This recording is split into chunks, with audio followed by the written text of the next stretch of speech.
वंदे मातरम कर्मचारी साथियों, जैसे कि आपको पता है नवंबर माह चल रहा है और सभी कर्मचारियों को अपने गणना पत्र है वो इनकम टैक्स से संबंधित गणना पत्र भर करके अपने डीडीओ को देने पड़ते हैं ताकि वो टैक्स की कटौती है वो उसी अनुरूप कर सके।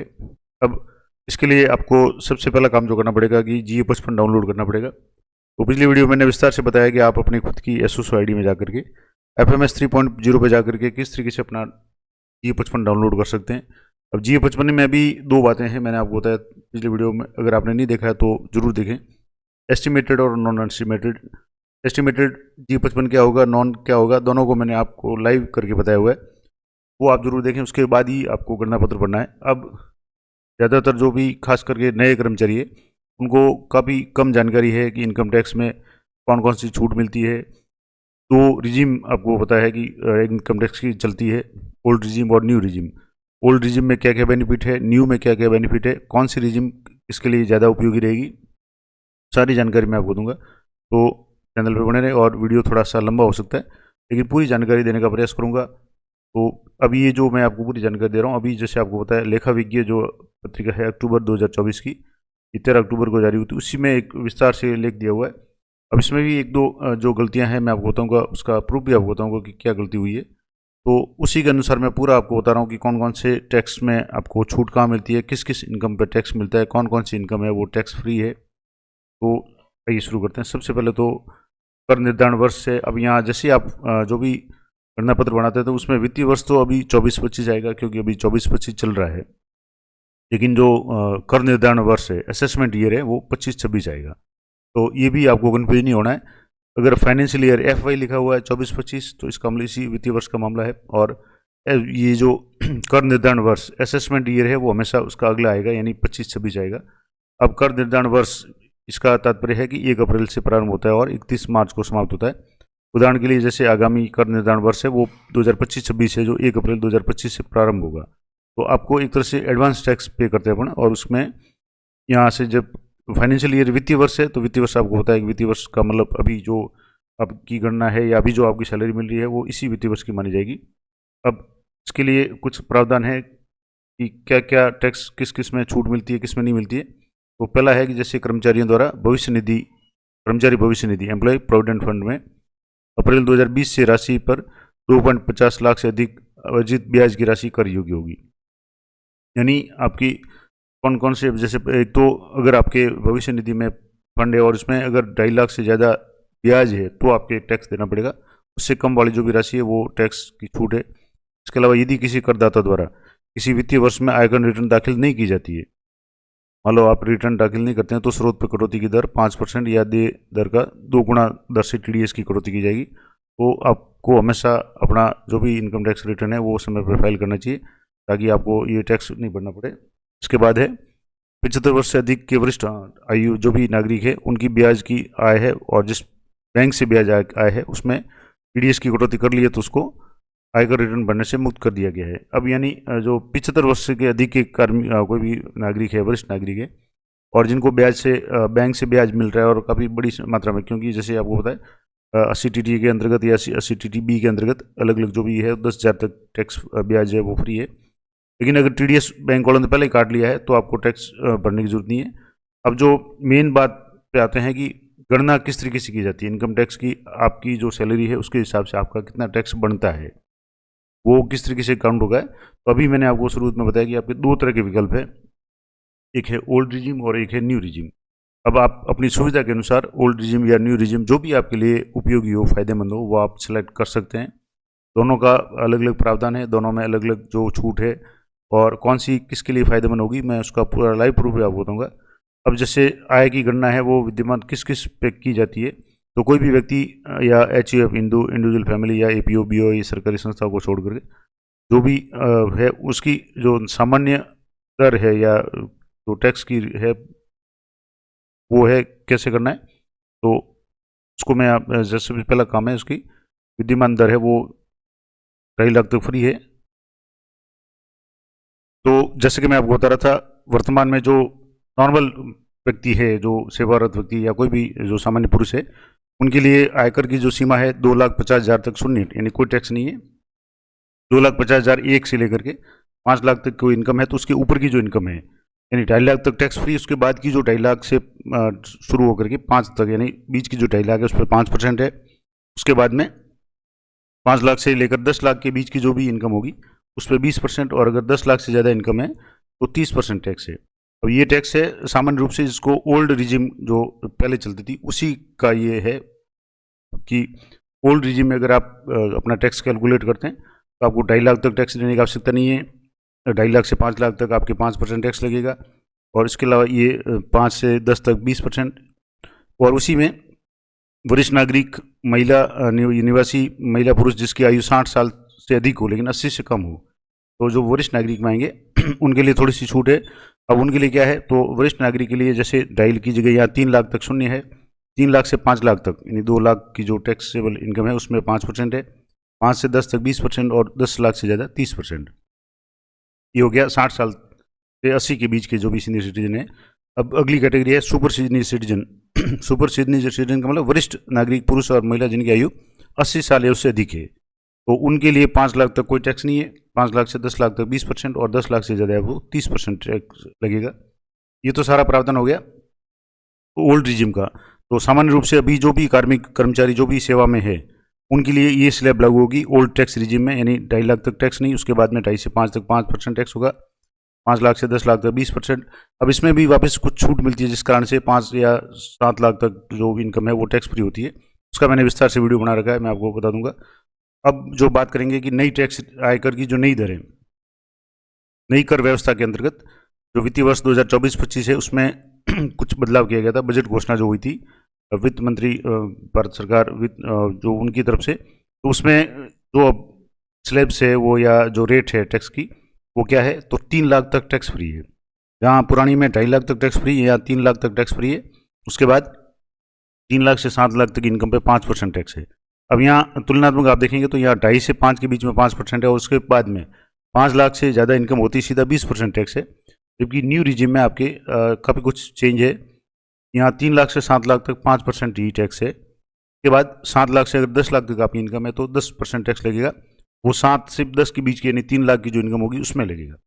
बाकी 7 लाख तक आपके 5% कैलकुलेट होगा। तो ये स्टेप बाय स्टेप कैलकुलेट होता है। ऐसा नहीं कि आपके 10 लाख से तक इनकम है तो सीधे 10% लगेगा। उसमें से 3 लाख तक आपके टैक्स नहीं लगेगा। 3 से 7 के बीच में आपके जो भी इनकम 4 लाख जो भी होगी 4 लाख की, उसमें आपके 5% टैक्स लगेगा। 7 से 10 के बीच में 10%, 10 से 12 के बीच में 15%, और 12 लाख से अगर ज़्यादा इनकम है और 15 लाख तक है तो 20%, और 15 लाख से ज़्यादा है तो 30% है। जबकि यहाँ सीधे ही जो ओल्ड रिजिम इसमें 10 लाख से ऊपर जाती है सीधी 30%, और 5 लाख से ऊपर जाती है सीधा 20% टैक्स बनता है। तो इस हिसाब से देखा जाए तो अधिकांश लोगों के जो नई टैक्स रिजिम है, न्यू रिजिम है, वो ज़्यादा फायदेमंद रहती है। लेकिन कुछ इसमें कमियां हैं या कह सकते हैं कुछ बदलाव है। जहाँ ओल्ड रिजिम में आपको जो भी अन्य छूट मिलती है, जैसे आपके LIC की है, SI GPF की 80C 80CCD या 80D या 80G इनकम, ये अन्य जो भी हेल्थ इंश्योरेंस अगर आप करवाते हैं, कहीं संस्था में दान देते हैं, वो सारी छूट है आपको ओल्ड रिजिम में मिलेगी। न्यू रिजिम में आपको किसी तरह की कोई छूट नहीं है। कौन कौन सी छूट होगी? और दूसरा, वरिष्ठ नागरिकों और अति वरिष्ठ नागरिकों पर भी बिना किसी अतिरिक्त छूट के समान रूप से लागू होगी। यानी जो न्यू रिजिम है ये सभी के लिए सेम है। ओल्ड रिजिम में तो जो भी सीनियर सिटीजन को बेनिफिट है, लेकिन न्यू रिजिम में सभी के लिए सेम स्लैब रहेगी। अब न्यू रिजिम में किन किन पे छूट मिलेगी? तो न्यू रिजिम या नई योजना में अनुग्रह कटौती, कौन कौन सी कटौती जो वैलिड है? तो वित्तीय वर्ष 2024-25 से नई कर व्यवस्था में मानक कटौती की धारा 16(1) के तहत, यानी 16(1) के तहत यानी स्टैंडर्ड डिडक्शन है मानक कटौती, वो आपको 75,000 रुपये मिलेगी। जबकि जो ओल्ड रिजिम है उसमें आपके 50,000 ही मिलती है। 25,000 का तो सीधा बेनिफिट ये न्यू रिजिम में आपको मिल जाएगा शुरू में ही। और पारिवारिक पेंशन को भी धारा 57 जो सेकंड ये है उसमें मानक कटौती 25,000 तक मिलेगी। तो ये एक तो बहुत बड़ा बेनिफिट है न्यू टैक्स रिजिम में। इसमें स्टैंडर्ड डिडक्शन है जो धारा 16(1) के अंतर्गत है, वो 75,000 रुपये है।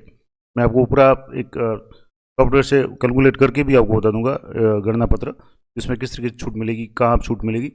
अगले इसका है अग्निवीर कॉर्पस फंड में अगर आपने इन्वेस्ट किया तो उस पर छूट मिलेगी।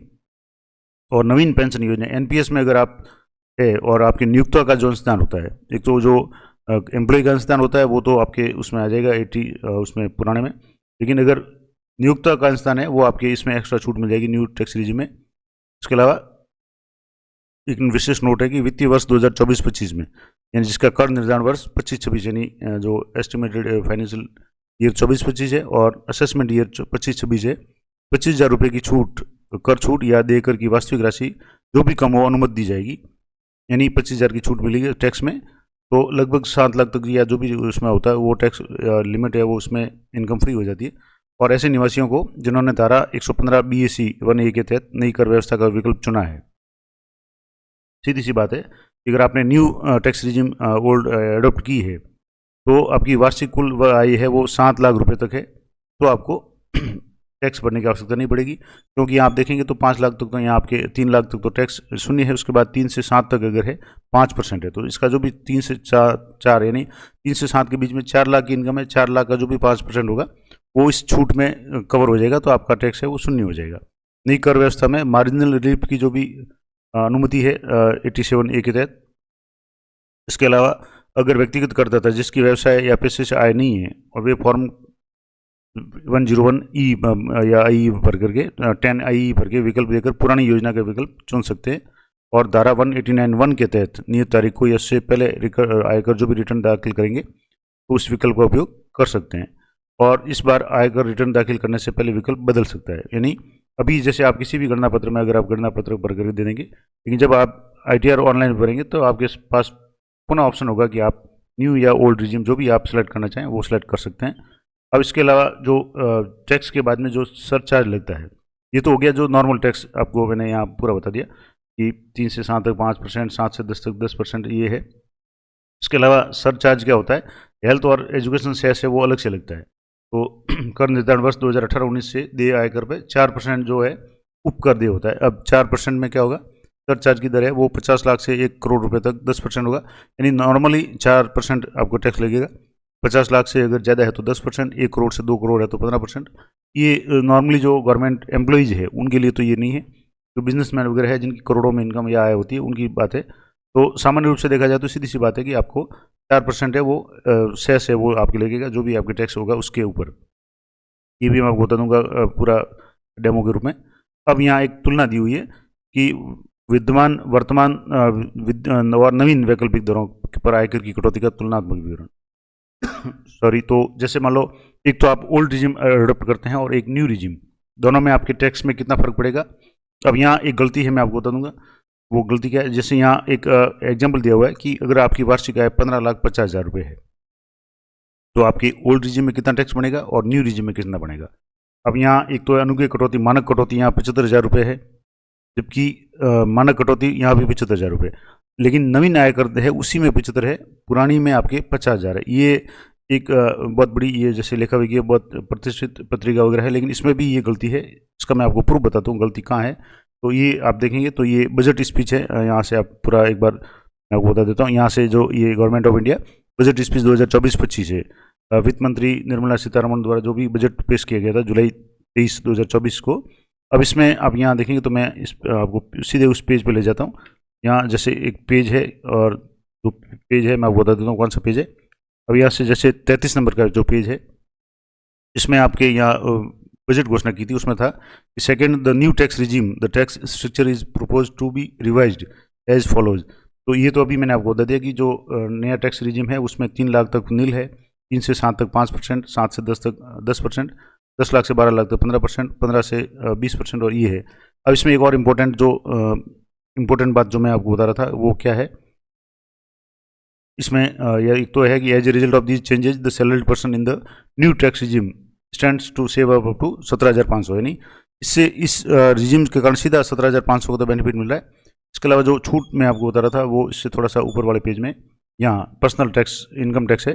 अब यहाँ आपको थोड़ा अगर चाहे तो मैं इसको और थोड़ा सा जूम कर देता हूँ आपके, यहाँ से आप देखेंगे तो यहाँ coming to the personal tax income rates I have 2 announcements to make for those opting the new tax regime. यानी जो न्यू टैक्स रिजिम ऑप्ट कर रहे हैं उनके लिए 2 तरह की अनाउंसमेंट वित्त मंत्री ने की थी।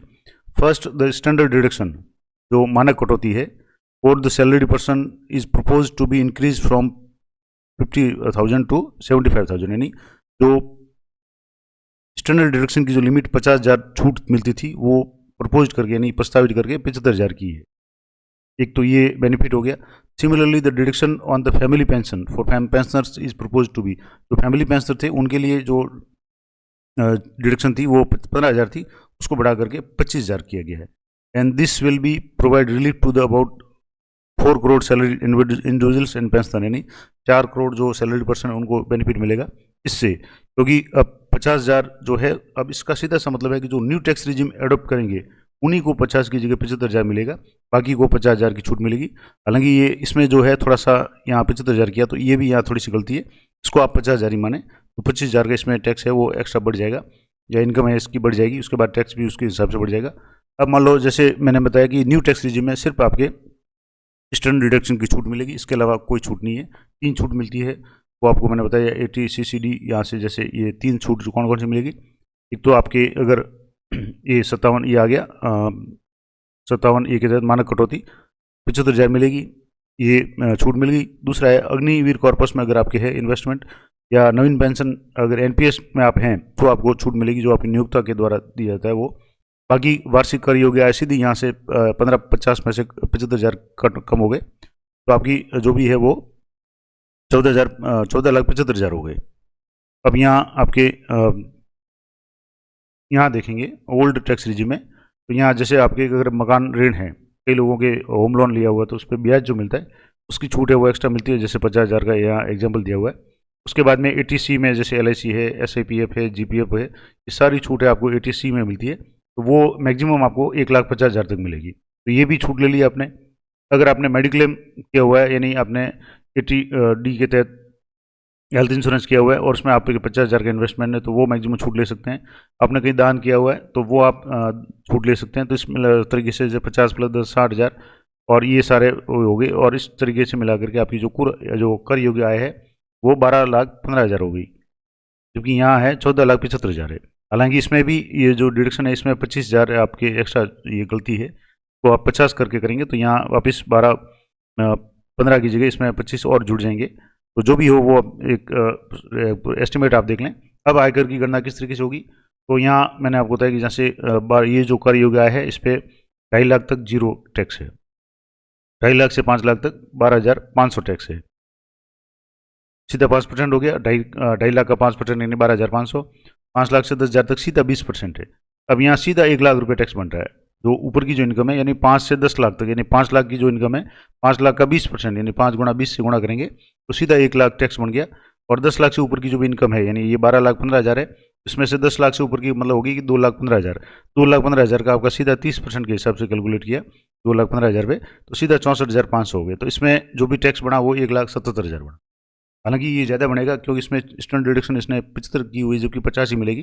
फिर भी मान लो अगर 75 कर दें तो भी इनका टैक्स जो बनेगा वो 177 बनेगा। जबकि न्यू रिजिम की बात करें तो यहाँ जो टैक्सेबल इनकम थी 14,75 थी, यहाँ टैक्सेबल इनकम आपके 12,15 है, यहाँ 14,75,000 थी। अब तो कर योग्य आय जैसे 15 थी, इसमें से अब यहाँ देखेंगे तो 3 लाख तक आपकी 20%, 3 से 7 तक, यानी 4 लाख का 5% के हिसाब से 20,000 टैक्स हो गया। 7 लाख से 10 यानी 3 लाख पे आपके 10%, 3 लाख का 10% यानी 30,000 रुपये। 10 लाख से 12 के बीच में अगर 15% है तो जो भी 2 लाख का 15% है, यानी 15 30,000 हो गया। 12 से 15 तक जो भी इनकम है उस पर आपके 55,000, क्योंकि 20% टैक्स है, ये भी आपके 3 लाख पे हो गया। और उसके बाद में जो भी शेष होगा, क्योंकि ये 15 से ऊपर है, तो जो भी इसमें है इसके तरीके से यहाँ जो भी इनकम है ये मिलेगी आपके, इस टैक्स बन गया आपके 1,35,000। अब यहाँ आपके इतनी छूट लेने के बाद भी आपके होम लोन भी है, आपने डोनेशन भी किया है, आपके हेल्थ इंश्योरेंस भी है, आपके 1.5 लाख तक ATG में SI GPF LIC वगैरह सारे जोड़ी आपने डिडक्शन वगैरह, तो भी आपका जो टैक्स है वो 177 बन रहा है, और यहाँ टैक्स बन रहा है आपके 135।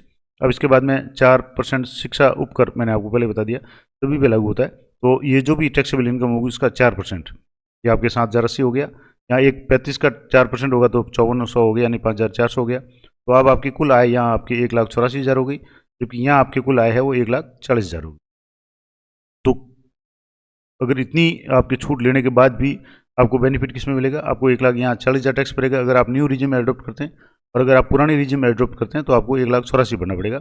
जबकि आपके आपने छूट कितनी ली है, जो भी आपने आपके होम लोन है उसकी भी आपको छूट मिल गई, उस पर ब्याज की मिल गई, ATC के तहत 1.5 लाख की आपने छूट ले ली, आपकी हेल्थ इंश्योरेंस है, मेडिक्लेम है तो उसमें आपके 50,000 की छूट ले ली, आपने कई संस्था में दान किया तो 60,000 की छूट ले ली।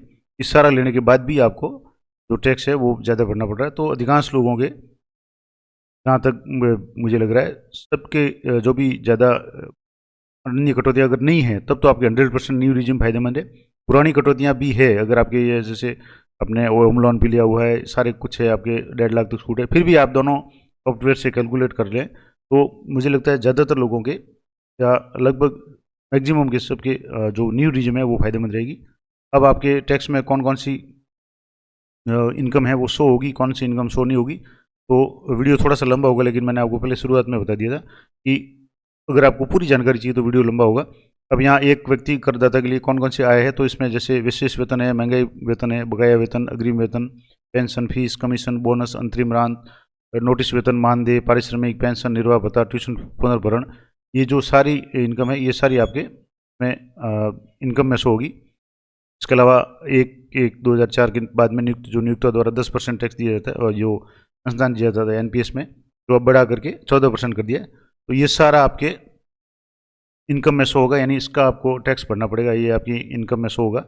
अब कर योग्य भत्ते, यानी इसके अलावा जो भत्ते कौन कौन से हैं, जैसे महंगाई भत्ता आपको मिल रहा है, मकान किराया भत्ता मिल रहा है, शारीरिक क्षतिपूर्ति भत्ता मिल रहा है, प्रतिनियुक्ति भत्ता अगर आपको मिल रहा है, आप कहीं डेपुटेड है, निश्चित चिकित्सा भत्ता मिल रहा है, प्रैक्टिशनर करने का भत्ता अगर आपको मिल रहा है, अतिरिक्त कार्य का भत्ता मिल रहा है, टिफिन भत्ता, हालांकि यहाँ राजस्थान में बहुत कम है लेकिन कई जगह ये सुविधा है, नौकर भत्ता है, वार्डन प्रोटेक्ट भत्ता है, ग्रामीण भत्ता, परियोजना भत्ता, परिवार भत्ता, विवाह भत्ता, जीवन निर्वाह भत्ता, पर्वतीय भत्ता, सत्कार भत्ता, विशेष भत्ता या अंतरिम राहत या ओवर टाइम वगैरह जो भी आप करते हैं ये सारे आपके इनकम में शो होगी। इसके अलावा जैसे अनुसूचित भविष्य निधि से सेवक द्वारा वेतन के 12% से अधिक अंशदान पे और 9% से ज़्यादा अधिक जो ब्याज है, तो सेक्शन 80 CCD के अंतर्गत अनुसूचित पेंशन योजना में केंद्रीय सेवक का जो पूर्व का अंशदान है, और इसके अलावा सवारी भत्ता, ये सारे आपके टैक्सेबल इनकम में आएंगे। कौन से टैक्सेबल इनकम में नहीं आएंगे, यानी कर मुक्त जो भत्ते कौन से हैं कि जहां आपको कर देने की आवश्यकता नहीं है, एक तो आपकी यात्रा भत्ता, अगर आपने अपने TE बिल कोई भी उठाया है तो TE बिल का जो भी अमाउंट है वो आपके टैक्सेबल इनकम में नहीं आता है। तो ये भी एक बहुत बड़ी राहत है, क्योंकि कई लोगों का TE बिल का भी ज़्यादा होता है, अगर वो भी इनकम में शामिल हो जाए तो टैक्स और ज़्यादा बढ़ जाएगा। तो TE बिल है, यात्रा भत्ता है, वो आपके टैक्सेबल इनकम से मुक्त यानी कर मुक्त है। दैनिक भत्ता, सवारी भत्ता, सहायक भत्ता, विद्या उपार्जन भत्ता, वर्दी भत्ता, कई जो मंत्रालय कर्मचारी उनको वर्दी भत्ता मिलता है, वो भी आपके टैक्स फ्री है। रिटायरमेंट पे उपार्जित अवकाश का नकदीकरण, यानी 300 PL का जो भी आपके इनकम होती है वो भी आपके रिटायरमेंट पे है, तो वो भी आपके कर मुक्त है। इसके अलावा ग्रेचुटी जो 25 लाख तक सीमा तक अगर मिलती है, तो यानी रिटायर्ड जो कर्मचारी है उनको ग्रेचुटी या जो PL है उस पर कोई भी टैक्स देने की आवश्यकता नहीं है। और पेंशन का रूपांतरण, यानी जो कॉम्यूटेशन पेंशन है, कॉम्यूटेड है, वो भी आपके फ्री है, यानी टैक्स फ्री है। तो ये जो भत्ते हैं ये आपके टैक्स फ्री है। इसके अलावा अन्य जो भी भत्ते आपको मिल रहे हैं वो सारे टैक्सेबल है, तो उन पर आपको टैक्स कैलकुलेट होगा। अब एक और इम्पोर्टेंट बात, स्वैच्छिक सेवानिवृत्ति योजना VRS, तो इस योजना के तहत स्वैच्छिक सेवानिवृत्ति ग्रहण करने या सेवा समाप्ति पर प्राप्त राशि प्राप्त करने राशि योग्य या किस्तों में प्राप्त राशि जो भी है उसमें धारा 10 यानी 10C के अनुसार अधिकतम 5 लाख रुपये तक की आय पर आयकर लाभ प्राप्त कर सकता है। और लेकिन जो सेक्शन 10C में लाभ प्राप्त करने के पश्चात धारा 89A के तहत आयकर की छूट वो नहीं मिलेगी। इसके अलावा जो वाहन भत्ता है, तो कार्यालय के कर्तव्य पालन के लिए जो भी खर्च की सीमा तक वाहन भत्ता है वो कर मुक्त है, ये भी है। अब इसके अलावा वेतन और पेंशन से अनुग्रह छूट जिनके सकल वेतन से कम किया जाएगा, कौन कौन सी छूट आपको मिल सकती है, ये सारी छूट ज़्यादातर जो भी है वो आपके ओल्ड रिजिम में है, क्योंकि न्यू रिजिम में कोई छूट नहीं है। 3 छूट है, मैंने आपको पहले बता दिया, एक स्टैंडर्ड डिडक्शन है 75,000 की, एक अग्निवीर कॉर्पस का है, और तीसरा है NPS में जो नियुक्ता द्वारा अंशदान है। 3 ही छूट है, बाकी सारी छूट आपके ओल्ड रिजिम में मिलेगी। मकान किराया भत्ता है, तो कर्मचारी के आवास के संबंध में मकान किराया भत्ता में इसमें भी अलग अलग तरह के रूल्स है, वास्तव में कितना मकान किराया भत्ता मिल रहा है, या वेतन का 1/10 से अधिक किराए का अगर भुगतान है या उसके बराबर राशि है, तो इस तरीके से अलग अलग शहर के हिसाब से ये छूट है, आप ले सकते हैं हाउस रेंट की। अब यहाँ पूरा इसमें डिटेल में दिया हुआ हाउस रेंट का, तो मैंने पिछले वीडियो में पूरा डिटेल में बताया हुआ, मैंने एक पूरी प्लेलिस्ट बना रखी है इनकम टैक्स से संबंधित, तो उसमें हाउस रेंट के संबंध में मैंने विस्तार से बताया हुआ, तो यहाँ बहुत ज़्यादा लंबा डिस्कस नहीं करेंगे। इसके अलावा अगर आप मकान निर्माण के लिए ऋण लिया हुआ है, यानी होम लोन लिया हुआ है, तो उसमें अगर 1/4/2099 तक ऋण लिया हुआ है तो उसका 30,000 छूट है। 1/4/99 से 31/3/2019 तक अगर आपने लोन लिया हुआ है तो आपको 1.5 लाख की छूट मिलेगी। और 1/4/19 से अगर बाद में आपने अगर लोन लिया है तो आपको 2 लाख की अधिकतम छूट मिलेगी। लेकिन ये ब्याज की छूट है। और ये मरम्मत और पुनर्निर्माण के लिए अगर ऋण पर अधिकतम जो राशि है 30,000 रुपये की ब्याज की छूट मिलेगी। तो जैसे भी आपने होम लोन का है, ये पहला हाउस रेंट का मामला था, दूसरा है होम लोन का। ये सारी छूटें मैंने आपको पहले बता दिया। ओल्ड रिजिम में है, न्यू रिजिम में कोई छूट नहीं है। इसके अलावा मनोरंजन भत्ता वास्तविक राशि होगी, व्यवसाय कर है वास्तविक राशि, और मानक कटौती, ये छूट आपको मिलेगी। तो मानक कटौती 75,000 है, ये न्यू में है, ओल्ड में नहीं है। अब पुरानी स्कीम में जो भी है, इसमें मैंने कहा कि 1.5 लाख तक आपको ATC में मिलती है। अब ATC में क्या क्या है, तो जैसे जीवन पॉलिसी LIC आपकी है। अब LIC में आपके खुद की हो सकती है, आपके परिवार के जो भी सदस्य है, आपके स्पाउस यानी जीवन साथी, पति पत्नी की या पुत्र पुत्री की, या जो भी बच्चे जो नाबालिग वगैरह है वो आपके साथ रह रहे हैं, उनकी है। इसके अलावा 2 वर्ष के भीतर एकल प्रीमियम पॉलिसी समाप्त करने पर लैप्स होने की दशा में या अधिकतम छूट की न्यूनतम राशि का बीमा, या कुल मिलाकर के आपको LIC की छूट मिलेगी। भविष्य निधि अंशदान प्रोविडेंट फंड है आपके, उसमें अगर आपने इन्वेस्ट किया है, लेकिन ये सारी छूट आपके 1.5 लाख के अंदर अंदर है। अगर आपकी पॉलिसी 1.5 लाख की है तो आपकी ये छूट है भविष्य निधि की है या अधिवार्षिक निधि की है, ये सारे आपके कोई काम की नहीं रहेगी, क्योंकि मैक्सिमम छूट आपको मिलेगी। अब अधिकांश कर्मचारियों के जैसे कि SI की 5,000 7,000 कटौती है, GPF की कटौती है, तो वो कटौती और 1-2 LIC मिला करके 1.5 लाख हो जाती है। तो बहुत ज़्यादा बेनिफिट इस पर नहीं मिलता है, क्योंकि ऑलरेडी ये 1.5 लाख के दायरे में है, इससे ज़्यादा इसको छूट नहीं मिलेगी। इसके अलावा जैसे यूलिप में है या राष्ट्रीय बचत पत्र वगैरह लिया हुआ है, तो उस पर अलग अलग ऑप्शन हैं। इसके अलावा PPF में अगर आपके इन्वेस्टमेंट है, UTI में है, आपके ऋण आवास की किस्त है, होम लोन का ब्याज का आपको छूट अलग मिलेगी, किस्त की छूट है, आपके जो ऋण की छूट है, ऋण की जो किस्त की छूट है वो आपके 1.5 लाख के अंदर अंदर है। इसके अलावा बैंक में आपने फिक्स डिपॉजिट किया हुआ है तो आपको छूट मिलेगी। इसके अलावा GPF अंशदान है, SI राज्य बीमा यानी SI का अंशदान है, और इसके अलावा NPS में आपका 10% जो अनुदान है आपका खुद का है, वो सारा आपके 1,50,000 के अंदर अंदर आएगा। तो इतनी सारी छूट है, लेकिन अधिकांश लोगों को इसका पूरा फायदा नहीं मिलता है, क्योंकि 1.5 लाख हो जाता है। ये सारी छूटें हैं वो ऐसे ही पड़ी रहती, कोई काम नहीं आती है। इसके अलावा जैसे इसमें 80 CCD 1, 80 CCD 1B और 1 CCD 2, ये आपके नई में भी छूट मिलेगी। इसमें जो अंशदान योजना में राज्य सरकार या जो भी नियुक्त है उसका अंशदान है वो शामिल होता है। तो ये हो गया। अब इसके अलावा चिकित्सा, ये सारी जो मिला करके आपको छूट है 1.5 लाख तक की मिलेगी 80 CCB में। इसके अलावा चिकित्सा बीमा, ये छूट 1.5 लाख के अलावा है। 80D सेक्शन 80D में अगर आपको हेल्थ इंश्योरेंस करवाते हैं, जनरल इंश्योरेंस या मेडिक्लेम वगैरह कोई भी योजना करवाते हैं, उसकी छूट आपको मिलेगी। इसके अलावा अब इसमें क्या क्या छूट है, तो व्यक्ति खुद की या बच्चों के लिए अगर इंश्योरेंस करवाता है तो 25,000 तक, वरिष्ठ नागरिक होने की स्थिति में 50,000 तक छूट मिलती है। माता या पिता दोनों के लिए अगर स्वास्थ्य बीमा तो 25 है, और वरिष्ठ नागरिक है तो 50,000। इस तरीके से ये छूट मिलेगी। और दूसरा है विकलांग आश्रित के अनुरक्षण या चिकित्सा उपचार पे 80DD, ये भी एक अलग छूट है। इन सभी छूट के बारे में मैंने विस्तार से वीडियो बना रखा है, तो इसमें भी आपको 75,000 और गंभीर विकलांगता की स्थिति में 1,25,000 तक छूट मिलती है। तो ये कुछ विशिष्ट मामले होते हैं। इसमें अलावा जैसे एक और जो मैंने आपको बताया था धार्मिक संस्थाओं में, जैसे दान, अब दान में भी आपकी 2 कैटेगरी होती है। ATG में कुछ ऐसी संस्थाएं हैं जहां आपको दान करेंगे तो 100% छूट मिलेगी, यानी जैसे आपने 50,000 डोनेट किया तो 50,000 की छूट मिलेगी, अगर आपने 25,000 किया तो 25,000 की मिलेगी। कुछ ऐसी संस्थाएं होती है जहां 50% छूट मिलेगी, आपने 50,000 डोनेट किया तो आपको टैक्सेबल इनकम है वो 25,000 मिलेगी। सॉरी। तो अब इसमें 100% में कौन कौन आएंगे? National defence fund, prime minister relief fund, prime minister Armenia earthquake relief fund. इसके अलावा ये खूब सारे ऑप्शंस हैं। ये इस तरीके से जिस राजस्थान में भी कोरोना रिलीफ फंड वगैरह कोरोना में, या मुख्यमंत्री कोष वगैरह, ये सारे इसमें है। और इसके अलावा अगर आप धार्मिक संस्थाओं में छूट दान देते हैं तो सामान्य रूप से धार्मिक संस्थाओं में आपको 50% छूट मिलेगी। पंजीकृत संस्थाएं जो ATG में पंजीकृत है, एक ये विशेष ध्यान रखना है कि उसके लिए ATG में पंजीकृत हो, उनका टैन नंबर हो और बाकायदा वो रजिस्टर्ड हो, तभी आपको उसकी आपको रसीद लगानी पड़ेगी। इसके अलावा शारीरिक विकलांगता वगैरह ये सारी छूट मिलेगी। तो ये पूरी अलग अलग टैक्सेबल इनकम होगी। अब थोड़ा सा वीडियो लंबा हो गया, तो मैं आपको अगली वीडियो में तीनों इसका जो आपको लाइव बता दूंगा कि आपको कौन सी बेनिफिट रहेगी। इस तरीके से ये आपके इस तरीके जो एक्सेल शीट में आपको पूरा लाइव करके बताऊंगा किस किस तरह की कौन सी छूट मिलेगी। आप न्यू रिजिम एडोप्ट करते हैं तो कितना टैक्स बनेगा, ओल्ड रिजिम में एडोप्ट करते हैं तो कितना टैक्स बनेगा, और इसमें भी अगर आपके कटौतियां हैं, होम लोन वगैरह है, तो आपको कितना बेनिफिट मिलेगा, पूरा मैं आपको लाइव बताऊंगा। तो अगली वीडियो में आप जरूर देखें। तो मिलते हैं नेक्स्ट वीडियो में, तब तक जय हिंद, जय भारत।